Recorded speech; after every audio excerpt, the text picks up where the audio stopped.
Assalamualaikum warahmatullahi wabarakatuh. Jumpa lagi bersama channel Ethos Energy Continuous Learning, channelnya para insinyur, channel yang keren dan mencerdaskan.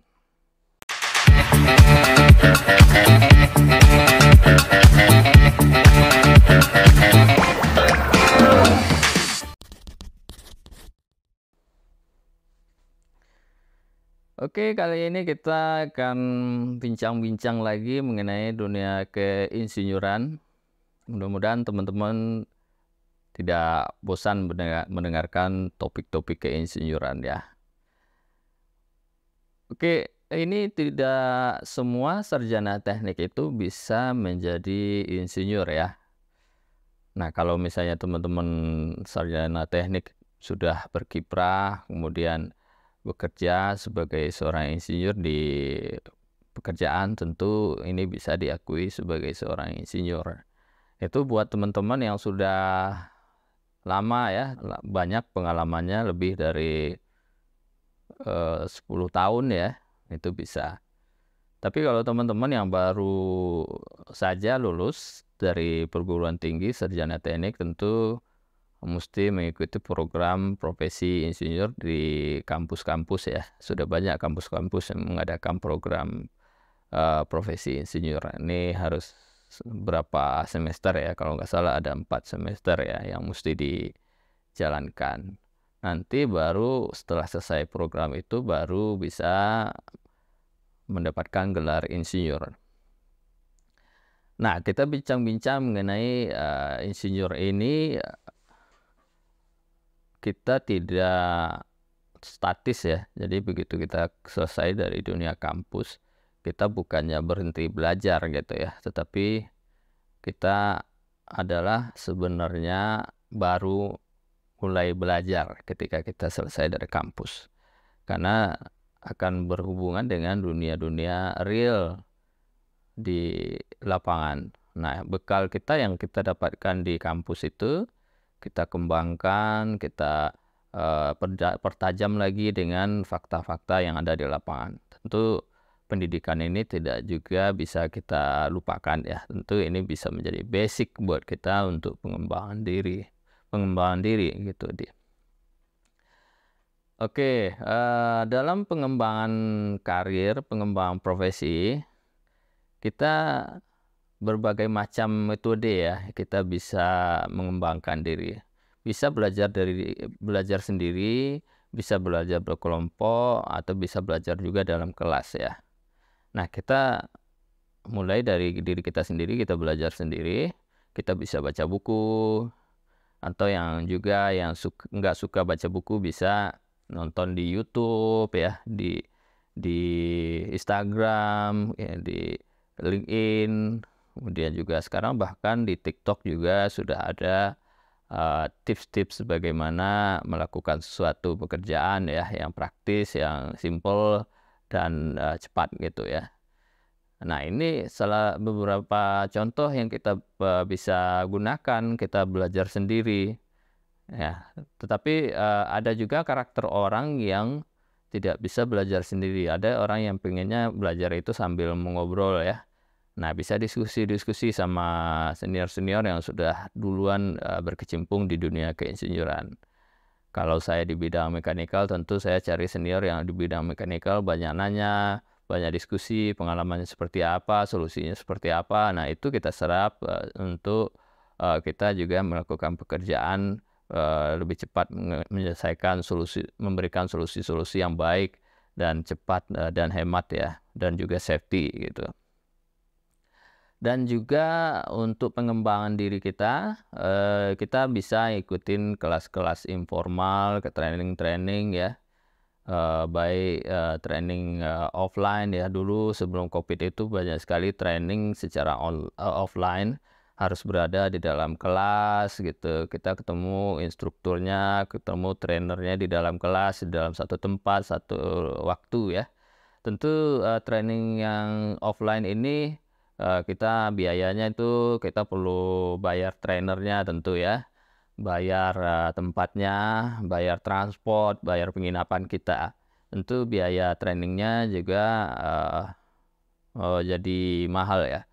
Kita harus datang, misalnya kalau saya di Palembang, saya harus datang ke Jakarta, saya menginap di Jakarta agak seminggu ya, itu udah berapa biayanya, transport, pesawat ya, kemudian juga sewa tempatnya kita harus pikirkan juga. Ini kita bisa belajar secara offline. Atau sekarang kita kan sudah terbiasa dengan dunia online ya, sejak COVID ini kita dipaksa untuk online, baik bekerja dulu ya. Bekerja kita dulu secara online, kemudian juga meeting-meeting ya, mendesain-desain kita koordinasinya menggunakan online. Nah, untuk training-training kita juga bisa ngikutin secara online ya, dengan kualitas yang tidak kalah secara offline ya. Nah, kelebihan dari training online ini tentu secara biaya ini lebih hemat ya. Kita nggak perlu sewa penginapan, nggak perlu transport, nggak perlu akomodasi gitu ya. Kita fokus ke bayar trainernya aja. Ini tentu biayanya sangat murah sekali dan secara kualitas tentu tidak kalah kalau kitanya semangat ya, kita punya semangat untuk belajar, mengikuti dengan baik dan benar. Nah, ini opsi yang sangat murah ya dan efisien buat menurut saya ya. Karena saya juga sering ikut training-training online ya, baik itu di luar negeri maupun di dalam negeri. Nah, buat teman-teman yang bisa bahasa Inggris, tentu banyak juga opsi-opsi training yang bisa kita ikuti yang dari luar negeri ya. Nah, itu juga membuka wawasan buat teman-teman dari insinyur-insinyur dari luar sharing ya, dan membuka cakrawala berpikir gitu ya, sehingga secara tidak sadar maupun sadar kita kompetensi kita bisa naik gitu, bisa memberikan solusi-solusi yang terbaik buat tempat kita bekerja. Dan di dalam negeri juga banyak sekali lembaga-lembaga training yang memberikan training keinsinyuran, praktis di kepolisian lah ya. Itu banyak sekali yang memberikan training-training secara online. Nah, salah satunya di Ethos Energy kita mengadakan training online karena berpikir ya, karena teman-teman insinyur ini pasti berpikir ini tidak punya banyak waktu dan juga pengen belajar tapi tidak terlalu mahal gitu, enggak biayanya bisa murah gitu, tapi kompetensi saya bisa naik. Nah, makanya kita adakan secara online. Nah, karena basic saya mechanical, makanya saya pertama kali ngadakan training adalah rotating ya. Untuk rotating equipment di Ethos Energy kita ngadain nanti tanggal 17 sampai 18 Juni, 2 hari ya, Sabtu Minggu. Jadi cukup modal pulsa internet saja, teman-teman bisa ikutin 2 hari full kita belajar rotating equipment seperti pompa, kompresor, mulai dari desain sampai instalasi ya, dari A to Z rotating equipment, pompa dan kompresor. Ini sangat worth it sekali buat calon-calon insinyur dimanapun berada. Dan sekarang kebutuhan untuk rotating equipment ini sangat banyak ya. Dan juga saya merasa banyak insinyur mechanical yang belum begitu paham mengenai rotating equipment ya.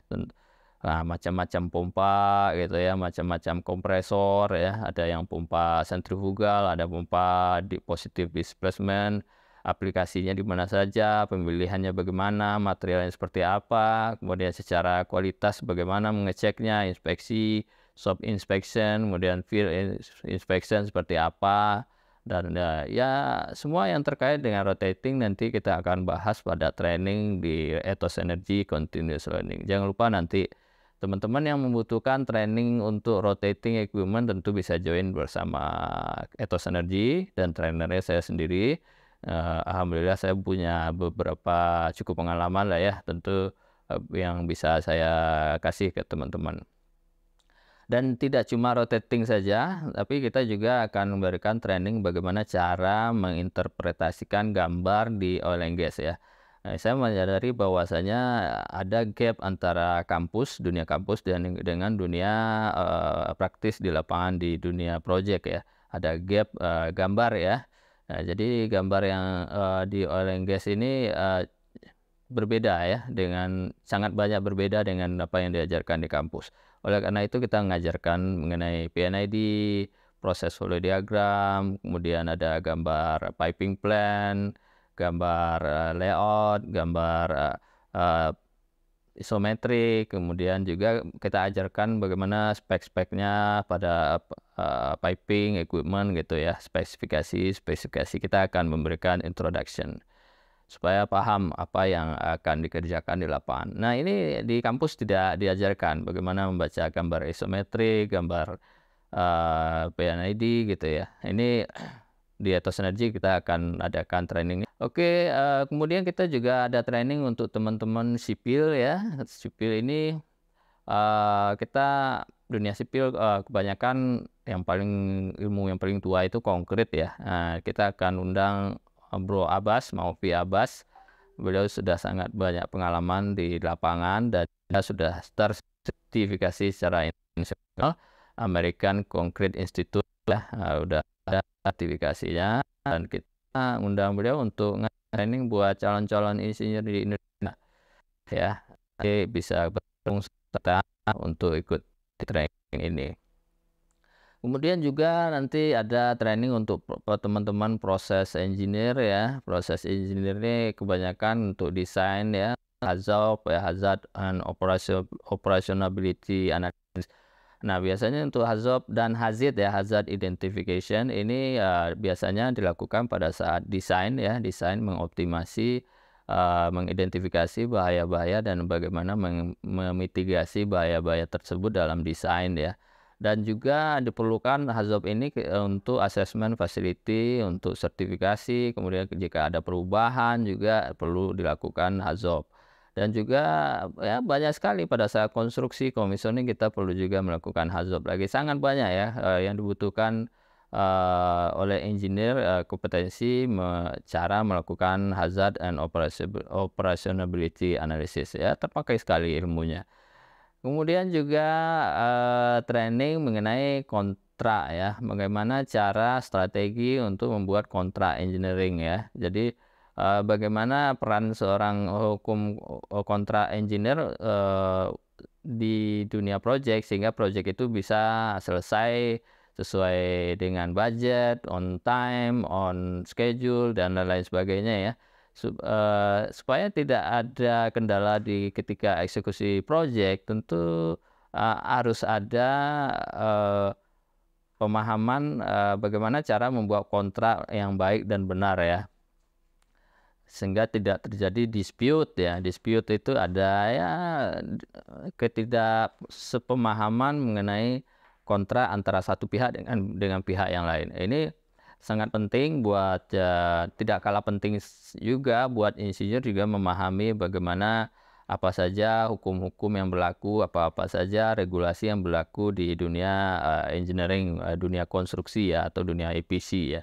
Baik di BUMN karya, BUMN ataupun juga di pemerintahan maupun juga di swasta ya, ini perlu memahami hukum kontrak engineering gitu.